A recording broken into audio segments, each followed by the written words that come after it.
I like to collect things that remind me of my childhood. I occasionally wander through yard sales or thrift stores, looking for old toys like those I once owned. Trinkets, similar to the kind my grandmother collected, or old souvenirs from places I visited with my parents. This hobby of mine usually produces nothing but happiness, but last summer it was the source of a nightmare.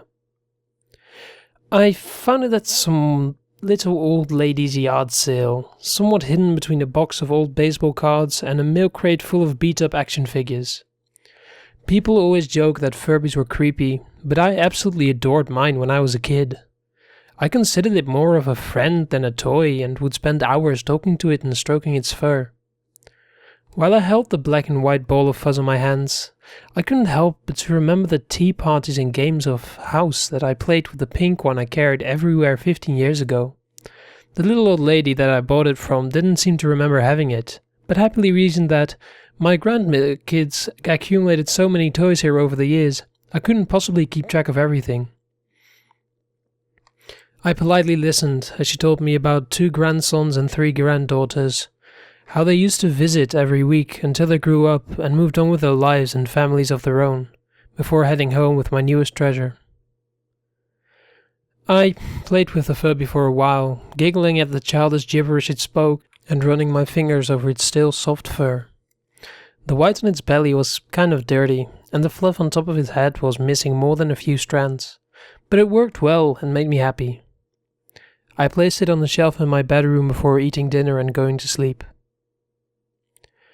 I woke in the middle of the night to a kind of hissing sound coming from the door. I removed the batteries and went back to bed. The next day, I replaced the batteries and it seemed to be working fine again. I ran my fingers through the white fur in its head and vowed to be more careful with it when a clump of that fur came off in my hand. That night I woke yet again to the hissing sound, but this time it was louder. As I approached the Furby, I realized that it was whispering in its own little language.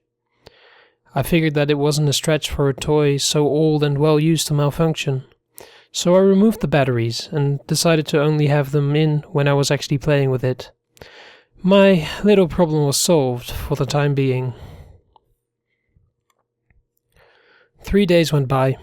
I had been busy with work and such, and hadn't paid much attention to any of the toys on the shelves. I had a friend over for dinner and grabbed the Furby from my room to show it to her. We joked around and she messed with it for a few minutes while I cooked before she commented on the state of it.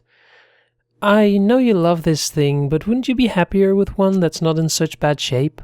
There are patches of fur missing and it's dirty." I knew about the bit missing from the top, but I could have sworn that the 2 dime-sized bald spots that she pointed out on its backside hadn't been there before.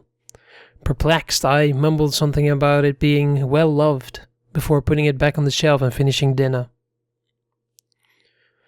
After my friend left, I settled on the couch to watch some TV before bed. I heard a thump come from somewhere in the house and muted the show so that I could listen for the source. Just as I was about to shrug it off as nothing and turn the volume back up, I heard another thump and the Furby makes when you tickle it. I armed myself with the umbrella I keep by the door and slowly made my way into the bedroom, wondering what kind of intruder would stop to play with his victim's toys. It giggled again as I entered the room, ready to strike with my improvised weapon. There was no intruder, and the only sign of something being amiss was the Furby on the floor in the middle of the room. I checked every possible hiding spot, listening intently for footsteps or other signs of not being alone, before turning to leave the room to check the rest of the house. Right before I walked through the door, I heard the nasally voice of the toy behind me. Bleed. I turned to the toy as a shudder ran through me. I stared at it for a moment, wondering if I had heard it correctly. The lids of its eyes slowly shut and reopened before it spoke again. Die. Bleed. Die. I picked it up and practically ran to my front door to throw it outside. As I shut the door, I heard it laugh again. I tried to continue watching TV, but the little monster on my front lawn prevented me from focusing on what was happening on the screen.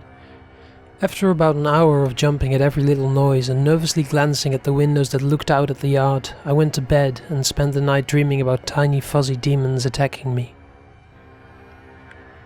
The next morning, I sleepily got ready for work while still trying to shake off the encounter and the nightmares it caused. I opened the front door, intending to not even glance at the thing that sat somewhere in the grass, and froze in my tracks at the side of my front porch. The Furby sat in the center of the front step, surrounded by blood and clumps of light brown fur. Its yellow plastic beak had a small piece of meat hanging from it, as if I had caught it mid-bite. It had lost a lot more fur, so much that I could see the plastic underneath, and what was left of it was matted and brown. Sitting inches away from the door's tiny feet was a dead rabbit. Its body had been picked clean to the bones, and only the head remained intact. Beady little eyes stared into nothingness. The tip of its tongue hung from the side of its mouth and rested in its own blood on the porch's wooden floorboards. I turned away from the gore and gagged as I slammed the door. After running into the bathroom to lose my breakfast, I called out of work and debated what I could do about the tiny terror. My friends and family would think I was crazy. The police would probably take me away. I came to the conclusion rather quickly that I was on my own. I grabbed a couple of garbage bags and some cleaning supplies and cleaned up the mess on my porch. The first thing I did was bag up the Furby and put it in the trash can by the curb. The garbage man would take it away the next day, and just the thought of that made me feel better. The rest of my day was quiet, and the horrors of the morning were a distant thought by the time I went to sleep. I was jolted away by an ear-piercing shriek. I looked around my darkened bedroom, trying to figure out where the sound had came from, when something slammed against the closed door so hard that a picture fell off the wall next to it. The wailing continued as I grabbed my phone and dialed 911, my hands shaking so badly that I almost dropped the phone as I pressed the numbers. I screamed and cowered in the corner when another slam on the door cracked the wood in the center, threatening to split it in half and let the assailant in. Silence filled my home, but the operator stayed on the phone with me until the police came in case whoever was trying to break in was still around. The cops found my doors and windows still closed and locked, and once they came in, their search of the house turned up nothing as well. After taking my statement and telling me to call if anything else happened, they left. Knowing that I wouldn't be able to sleep anymore that night, I went to grab the blanket off of my bed so I could curl up on the couch and watch a movie. I turned on the light in my bedroom and almost jumped out of my skin. The Furby sat in the middle of my bed. There was barely any fur left on it. Were now blood red. I slammed the door shut as it began howling. It shouted the words "bleed" and "die" over and over as it threw itself against the door, splintering the wood along the crack it had made earlier. I grabbed my keys and ran out of the house. It was the middle of the night and I had forgotten to grab my phone and wallet, so I decided to drive around until it was a decent enough hour to knock on someone's door and ask to stay there for a while. Before long I was getting delirious from lack of sleep, and decided to pull over and rest my eyes for a while.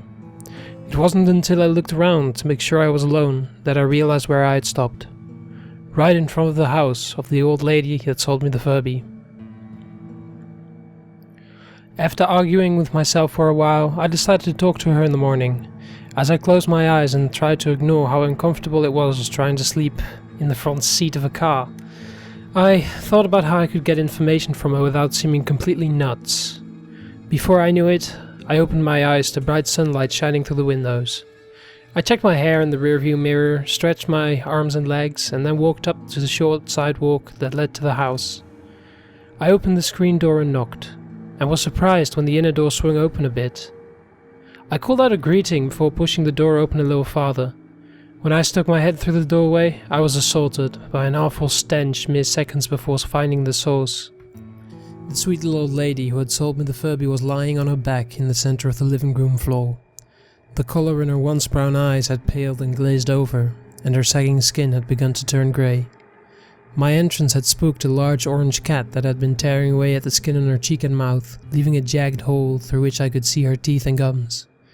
It hissed at me before abandoning its meal and disappearing into the house. The sight and smell drove me back outside, where I retched in the bushes before knocking on a neighbor's door to ask for help. I spent a few hours there, repeatedly explaining to the police why I was there and how I had found her. I left out the part about being terrorized by an old plaything, and simply said that I wanted to see if she had any toys left over from the yard sale that I could buy. When they finally said I could leave, I got into my car and drove away without yet deciding where I would go. I had travelled about a mile before I heard a rustling sound in my back seat. It was a good thing that no one was behind me, because when I saw the Furby sitting against the passenger side door, I slammed on the brakes and jumped out of the car in a panic. It began laughing as I paced in the streets with my hands pulling at the roots of my hair, but it was no longer the slow giggle. Instead, it was a heinous cackle, deep and clear, with no hint of the nasal childlike voice. Tears of anger filled my eyes. I was tired of being scared, done with being bullied by something that I could hold in my hands. More than fed up, I decided to end this. I got back in the car and drove home, clutching the steering wheel so tightly that my knuckles turned white while trying to ignore the laughter and chants of "bleed, die" that came from the back seat. After parking in my driveway, I grabbed the door by the ear that hadn't fallen off yet and carried it to the backyard. I threw it in my charcoal grill, doused it with the lighter fluid and threw a match into the basin. I watched as the remaining fur and cloth burned away before the plastic underneath began to melt. The Furby wasn't laughing anymore. It screamed in agony, its voice getting lower and more distorted as it was reduced to a pile of black plastic goo. When it finally went silent, the flames changed from a bright red-orange to a deep green. Thick black smoke poured off of the mess as the flames died down, and it all ended with a bang that sounded as if someone had shot a gun right next to my ears.